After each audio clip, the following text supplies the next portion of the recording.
किसी की मजाल नहीं है, आंख उठा करके भी देख ले।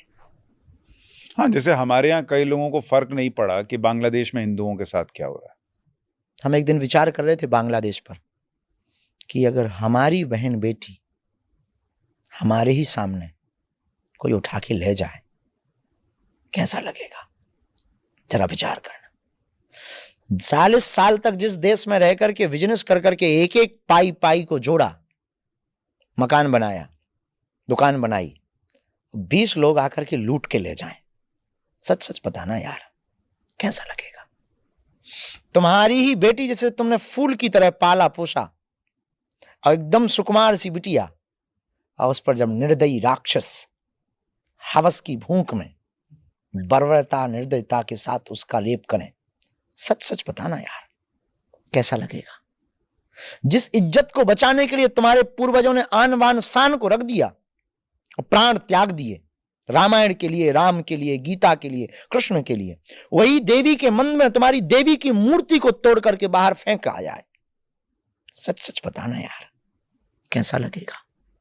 जिस देश में तुम रहते हो उसी देश में तुमको अल्पसंख्यक देश छोड़ो ऐसा चिल्लाया जाए, और तुम्हारे पूर्वजों ने उस देश को आजाद कराने के लिए, बांग्लादेश के लिए तुम्हारे पूर्वजों ने भी कुर्बानी दी और देश के साथ खड़े रहे, और तुम्हें उसी देश में गाली देकर के कहा जाए देश छोड़ो, बांग्लादेश छोड़ो, हिंदुओं देश छोड़ो, और वहां पर तुम्हारी दादाओं की यादें, दादी की यादें, नाना की याद, पिता की यादें, वो दरवाजे, वो आंगन, वो घर, वो चौखट, वो इमली का पेड़, वो आम का पेड़, वो नीम का पेड़, सच सच बताना यार कैसा लगेगा। तुम्हारे घर को जलाया जाए, तुम्हारी पूरे सपनों की संपत्ति को खाक और राख कर दिया जाए, सच सच बताना यार कैसा लगेगा। पर इस भारत का दुर्भाग्य है, ऐसा ना वो सोच पा रहा भारत का हिंदू, ना वो जग पा रहा। हम अकेले क्या कर लेंगे, एक दिन आएगा वो हमको भी खत्म कर देंगे, किसी षड्यंत्र में फंसा देंगे, देख लेना किसी वो केस में फंसाएंगे। ठीक है आज तो हम हैं, मान लो हम जिंदा भी रहे, पर अगर तुम नहीं जागे तो सच सच बताना यार हम अकेले क्या कर लेंगे। पर यह दुर्भाग्य इस देश का कि हिंदुओं के सामने हमने कितनी बंसी बजाई, अब भी वो घर से बाहर नहीं निकल रहे, अब भी हिंदू एकता की पदयात्रा की कोई चर्चा नहीं कर रहा। हम लगे हैं, बंबई गए, दिल्ली गए, आपसे बात कर रहे हैं, उनसे बात, भैया हिंदू सनातन एकता पदयात्रा है, जात पात को मिटाने के लिए, अच्छे से हो जाए। हमारी भर जिम्मेवारी है रोड पर निकलना, क्या हमारी भर जिम्मेवारी है हिंदुओं को एक करना, क्या हमारी भर जिम्मेवारी है रामायण के पक्ष में आवाज उठाना और विरोधियों के विपक्ष में आवाज उठाना? आपकी नहीं है क्या? आप धीरेन्द्र कृष्ण शास्त्री नहीं बन सकते हो क्या? आप बागेश्वर बाबा नहीं बन सकते हो? बन सकते हो, हमारी तरह तुम भी तो शुरू करो, अपने दायरे में करो आप, पर करो तो 24 घंटा में 1 घंटा दो। आपने तो मोबाइल पे रील देखी और बढ़ा दिया, कुछ अच्छी बोल गए, बाबा ठीक बोल रहा है, लाइक ठोक दिया, और कुछ अगर हमारी जबान बहक गई या किसी ने फेक न्यूज चला दी तो उसी को सत्य मान लोगे।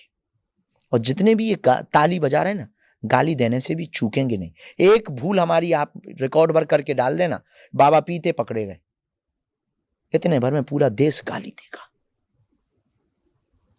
ये देश है, लेकिन भैया हम अपनी जिम्मेवारी तो निभा रहे हैं। तुमसे तुम्हारा जमीर और तुम्हारे पूर्वज नन्ही सी बेटी जरूर पूछेगी एक दिन, आपकी भी 2 बेटियां हैं दादा, वो जरूर पूछेंगी कि देश के लिए आपने क्या किया।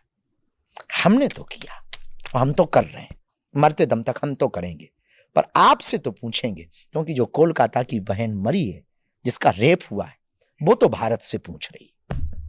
बांग्लादेश के जिन हिंदुओं का घर जला है वो भारत के हिंदुओं से पूछ रहे कि तुमने तैयारी की कुछ, या तुम भी ऐसे ही जलवा के जाओगे। हिंदू का मतलब सबका सम्मान करें।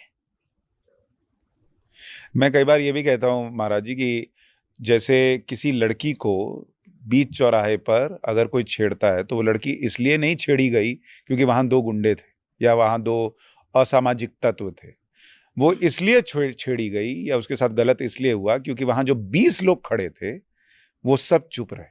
क्या बात है, उन्होंने कुछ बोला नहीं। ये बहुत बड़ी बात, बस यही बात।